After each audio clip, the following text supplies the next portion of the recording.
Vou pedir que você abra comigo o 3º capítulo do livro de Gênesis.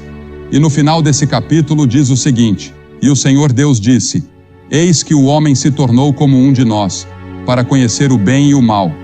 E agora, para que não estenda a sua mão e tome também da árvore da vida, e coma, e viva para sempre, portanto, o Senhor Deus o lançou fora do jardim do Éden, para lavrar a terra de onde fora tomado. E assim, expulsou o homem, e colocou ao oriente do jardim do Éden querubins e uma espada flamejante que se virava para guardar o caminho da árvore da vida. Em outras palavras, Deus estava afastando o homem da árvore da vida, porque se o homem tivesse comido da árvore da vida, ele teria vivido para sempre em seus pecados, sem qualquer esperança de redenção. Suponha, por exemplo, que um homem como Hitler surgisse e comesse da árvore da vida e vivesse para sempre. E teríamos Hitler por 1000 anos e muitos outros Hitlers. E eles controlariam a terra. E então, Deus enviou a morte como um juízo, mas também como uma bênção. Porque toda geração vem e morre, e uma nova geração nasce. E todos os Hitlers do mundo acabam morrendo eventualmente. E a Bíblia diz em Eclesiastes 3:2, há um tempo para nascer e um tempo para morrer. Está ordenado ao homem morrer uma vez, mas depois disso, o juízo. Mas muitas vezes, como clérigo, encontro pessoas que não desejam falar sobre a morte. Por quê? Nos Estados Unidos, aos 17 anos, um adolescente já viu uma média de 15.000 assassinatos na televisão, e há uma grande quantidade de best-sellers sobre a morte agora. E alguns pensam na morte como uma parte da vida. Sir Winston Churchill disse uma vez: quanto mais velho você fica, mais sono você precisa. Finalmente, você dorme o tempo todo. Na vida, há muitas avenidas, ele disse. Mas todas levam a essa morte que tudo abrange. E eu quero te perguntar nesta noite: você está preparado para morrer? Fez alguma preparação para a sua morte? Ah, sim. Talvez financeiramente você tenha. Mas e o seu espírito, sua alma, que vai viver para sempre? Você fez um estudo sobre isso? Oh, ocupa muito dos seus pensamentos, eu sei disso. Mas a perda e a separação das coisas que você ama, você não gosta de deixar para trás a família e os amigos, e para outros, não é apenas um momento da vida, mas é uma interrogação. A morte traz tanta incerteza e nos perguntamos: por quê? Por quê? Por quê? Você vê um jovem homem cortado no auge da vida e pergunta: por quê? Ou vê um menino ou uma menina e pergunta: por quê? Por que tudo isso tem que acontecer? Parte disso é o terror e o medo do desconhecido. As pessoas nunca gostam de estar despreparadas. Elas ficam ansiosas com o futuro. E quero citar uma passagem de Amós, no capítulo 4, que diz: preparai-vos para encontrar o vosso Deus. Você está preparado? Se não estiver preparado e tiver dúvidas sobre isso, pegue o telefone e ligue para o número que está na sua tela. Haverá conselheiros lá que falarão com você sobre como se preparar para enfrentar a morte e o juízo. Agora, queremos suavizar a realidade da morte. Não queremos falar sobre isso. Alguns de nós não querem nem pensar sobre isso. Então, temos muitos cosméticos e plásticas faciais. E a busca frenética pela mítica fonte da juventude continua. Mas não quero recorrer esta noite aos psicólogos, aos sociólogos ou aos estudantes de medicina, mas à Bíblia. O que a Bíblia diz sobre a morte? Primeiro, a Bíblia diz que a morte é um inimigo do homem e de Deus. Paulo a chama de inimiga. Ele diz em 1 Coríntios 15, o último inimigo que será destruído é a morte. Agora, ela é um inimigo de Deus porque Deus nunca quis que o homem morresse. Quando Ele nos criou, Ele quis que vivêssemos para sempre. Mas quebramos a sua lei, nos rebelamos contra Ele. E Ele disse: se fizerem isso, vocês irão morrer. Ele teve que cumprir a sua palavra. Nem o pecado, nem a dor, nem a doença, nem a morte faziam parte do plano original de Deus para o homem. A morte foi a pena para o pecado quando Ele disse: certamente morrerás. E o juízo: pó és e ao pó retornarás, veio após a rebelião do homem. Você está preparado? E em segundo lugar, a Bíblia ensina que esse inimigo da morte será destruído. 1 Coríntios 15, 26. O último inimigo a ser destruído é a morte. Quando estivemos na Rússia no ano passado e visitamos essas grandes catedrais ortodoxas, tive o privilégio de pregar nelas o Evangelho, assim como faço aqui, e na União Soviética tive um teólogo da Academia Teológica de Leningrado que me disse no carro, enquanto viajávamos, ele disse: Senhor Graham, eu gostaria de ver o Senhor dar mais ênfase à ressurreição de Cristo, porque, disse ele, se Cristo não ressuscitou, nossa fé é vã. E pensei comigo mesmo, aqui estou eu, aprendendo aos pés de um homem na União Soviética sobre a ressurreição de Jesus Cristo. Agora, algumas pessoas questionam a ressurreição nesta era científica, mas Arnold, de Rugby, disse: não conheço nenhum fato na história da humanidade que seja atestado por evidências mais completas e melhores de toda sorte. Sir Edward Clarke, o juiz da alta corte inglesa, disse há algum tempo: a evidência da ressurreição eu aceito incondicionalmente como fato. Repetidas vezes na alta corte, obtive um veredicto com base em evidências que não eram nem de perto tão convincentes. Muitos dos nossos cientistas acreditam na ressurreição de Jesus Cristo. Agora, em terceiro lugar, a Bíblia ensina que este inimigo da morte já foi derrotado. Já derrotado. Paulo diz: ó morte, onde está o teu aguilhão? Ó sepulcro, onde está a tua vitória? Pela morte e ressurreição de Cristo, ele disse: eu sou aquele que vive e estava morto, e eis que estou vivo para todo o sempre, e tenho as chaves do inferno e da morte. Pense nisso. Ele tem as chaves do inferno e as chaves da morte. Agora, o que é essa derrota da morte? Paulo a compara a um inseto venenoso, cujo ferrão foi retirado. Ele diz: o aguilhão da morte é o pecado. Agora quero que você pense na morte para uma pessoa que não conhece Cristo, para um descrente. Esses cantores estão revivendo aquela velha canção pop de David Clayton Thomas, que diz: e quando eu morrer, espero que não haja inferno. Mas a Bíblia ensina que haverá um juízo, e você não pode ler a Bíblia sem perceber as referências ao inferno. E não vejo como um clérigo pode pregar sem falar sobre isso, porque está tão presente nas Escrituras, e quem mais falou tanto sobre isso foi Jesus, mais do que qualquer outra pessoa na Bíblia. Estar no inferno é estar fora da presença de Deus. O que é o inferno? Não vou te dar a minha imaginação. Não vou fazer o que alguns fizeram no passado e usar sua imaginação. Não vou fazer o que outros fizeram no passado e usar sua imaginação para assustar as pessoas. Devemos ser assustados.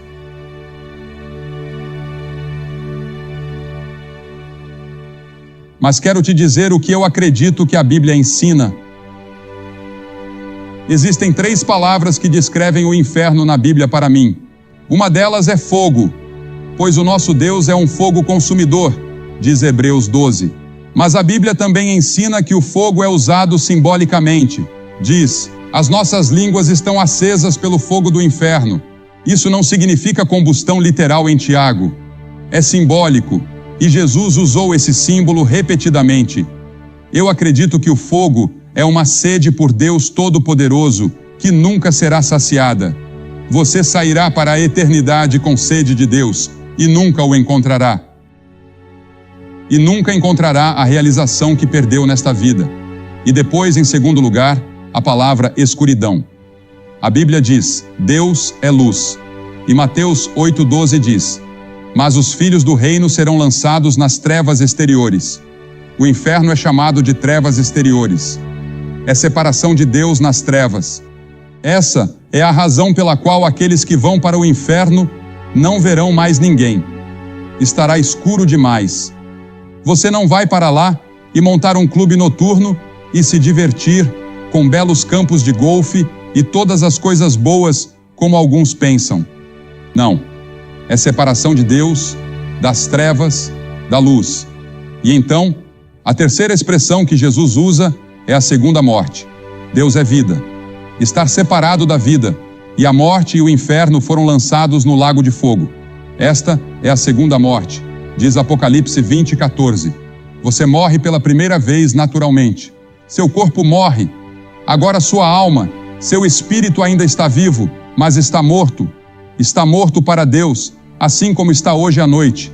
Existem milhares de pessoas aqui nesta audiência, no sul da Flórida, nesta noite, cujo espírito está morto para Deus. Seu corpo está vivo. Você vai à igreja. Você é religioso, como a maioria das pessoas ao redor do mundo. Você vai à Índia e encontrará mais religião do que em qualquer outro país do mundo. Mas no fundo do seu coração, você realmente não conhece Cristo. Você não fez as pazes com Deus.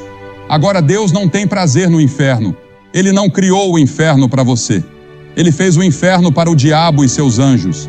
Mas se você persistir em seguir o caminho do diabo, é para lá que você vai.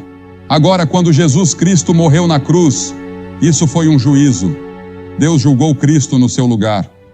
E Jesus, sendo quem ele era, tinha a capacidade de suportar o inferno por você. E quando Cristo disse: meu Deus, por que me desamparaste?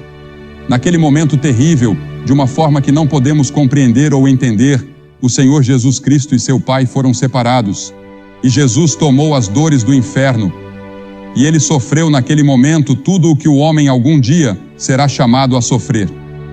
Ele fez isso por você, porque ele te ama. E agora Deus diz: você deve se arrepender dos seus pecados e recebê-lo no seu coração. E se você não fizer isso e persistir em ouvir a voz do diabo que diz que você tem muito tempo, ou que te diz que isso não é verdade, ou qualquer coisa que ele esteja sussurrando para você, sim, você precisa tomar uma decisão. Você tem que escolher entre algumas coisas erradas na sua vida e precisa fazer uma escolha com Cristo. Qual será a sua escolha? O que é a sua escolha? Se você quer fazer uma escolha esta noite por Cristo, ou se quiser conversar sobre isso, pegue o telefone e ligue para a pessoa que está do outro lado daquele número na sua tela. Anote esse número. Agora, você pode discar várias vezes e continuar tentando. Eles estarão lá a noite toda. A morte de Cristo foi um juízo, e as Escrituras dizem que o desejo de Deus é que todos os homens sejam salvos, todas as mulheres sejam salvas. Esse é o desejo de Deus. Ele deseja isso tanto que deu seu Filho para morrer na cruz por você. E as palavras usadas nessas Escrituras são desejo e vontade, não vontade e propósito. Não é vontade ou propósito de Deus que você morra. É o desejo de Deus que você seja salvo, e você tem uma escolha. Agora, e quanto ao que acontece com o crente? Muito poderia ser dito sobre isso.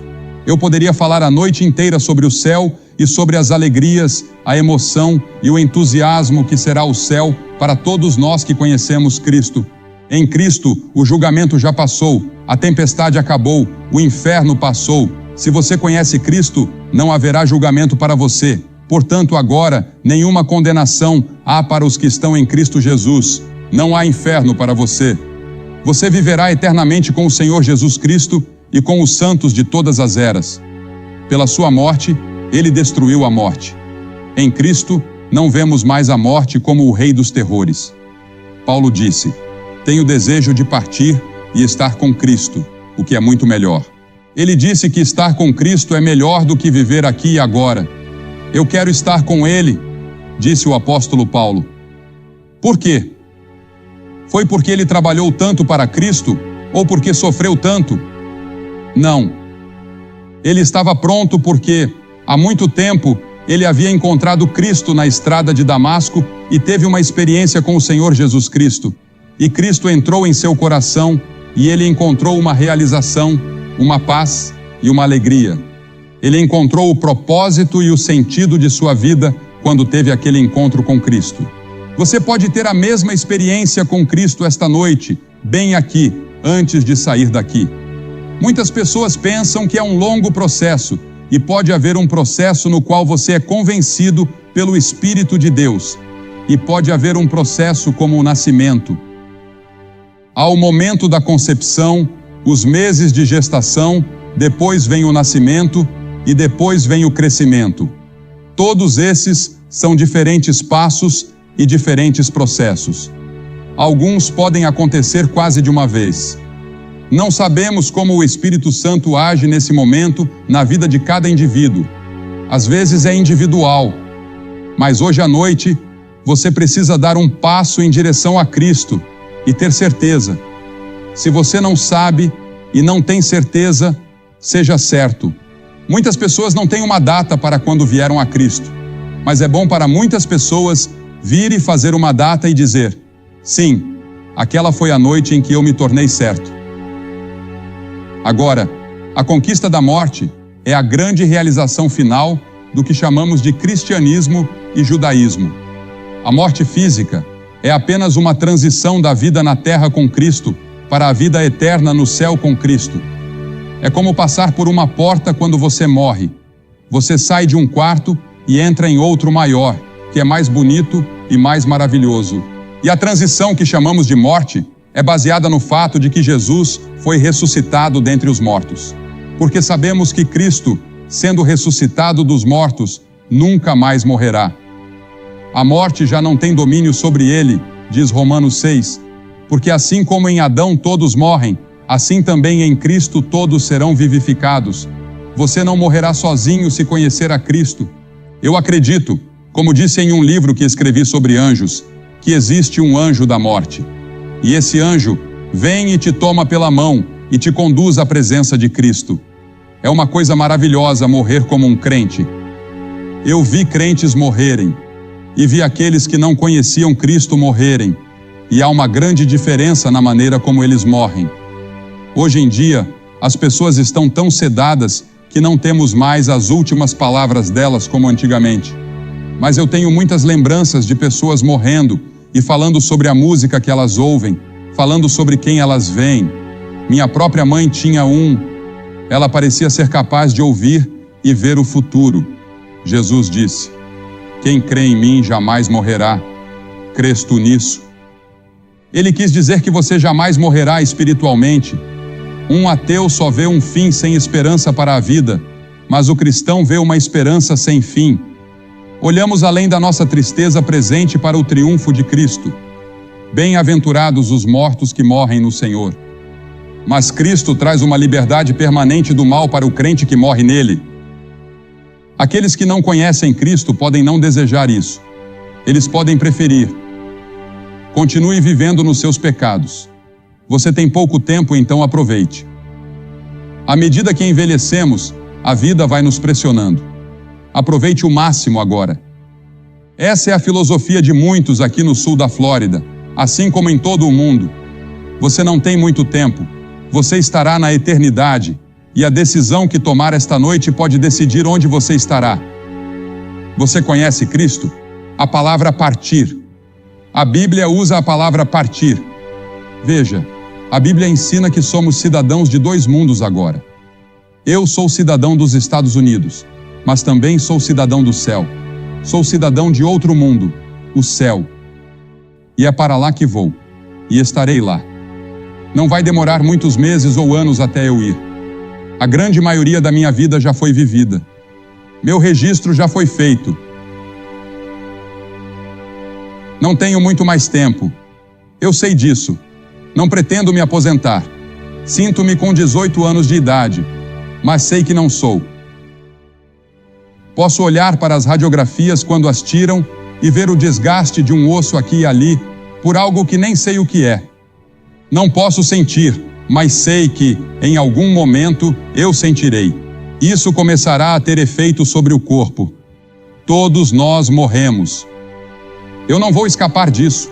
Eu não quero escapar disso. Eu quero ir, porque estar com Cristo é muito melhor do que estar até mesmo na Flórida.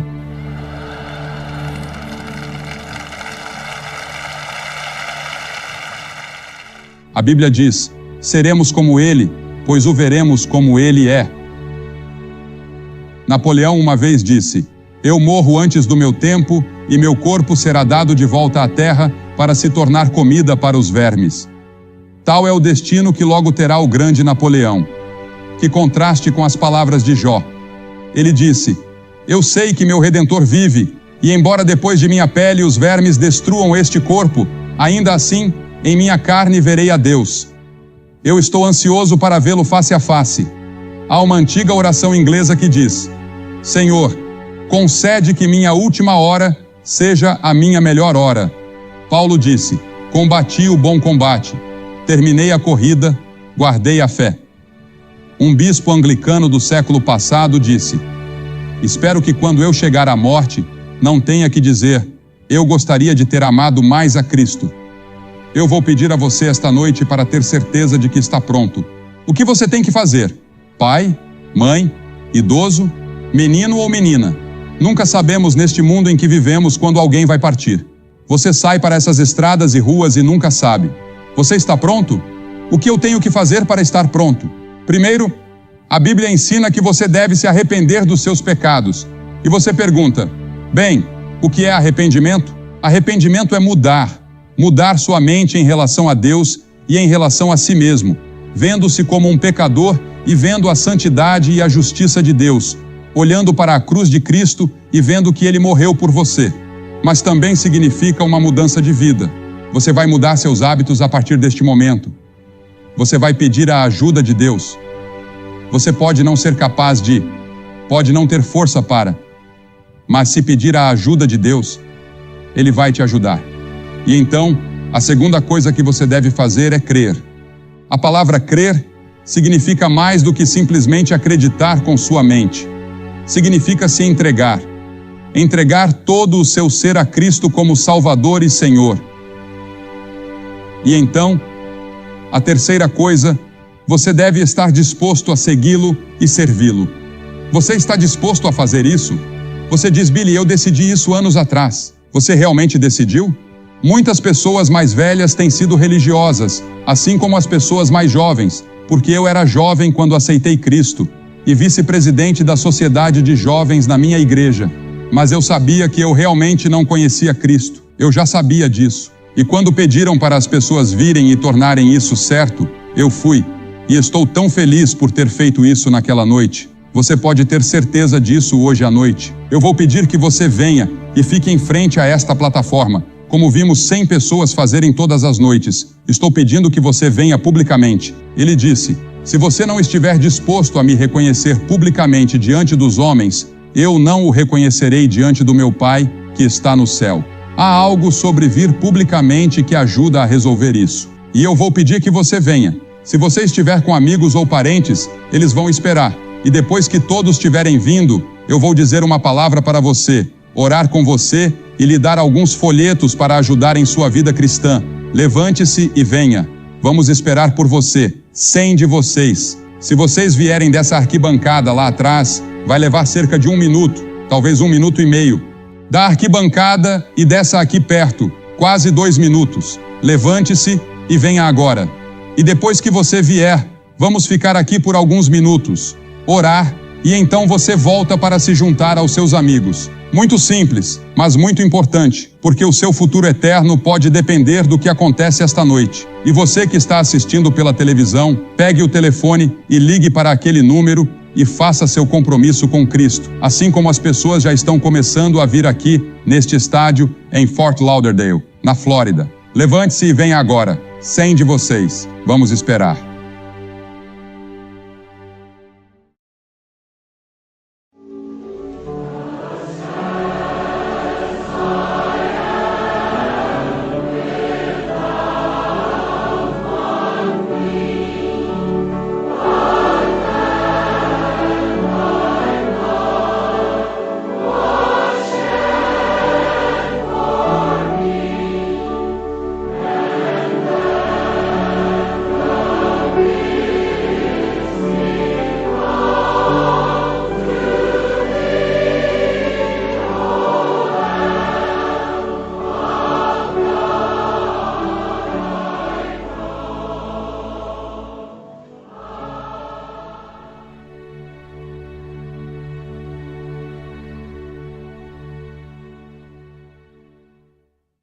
Para você que está assistindo pela televisão, você pode ver que aqui em Fort Lauderdale, na Flórida, muitas centenas de pessoas estão vindo fazer seu compromisso com Cristo, para ter certeza de que o conhecem como seu Senhor e Salvador. Você pode ter certeza onde estiver. Você pode estar em um quarto de hotel, talvez em seu quarto, sala de estar, talvez em um bar em algum lugar, eu não sei onde. Você pode dizer, sim, Senhor Jesus, entre no meu coração. E tenha certeza de ir à igreja no próximo domingo.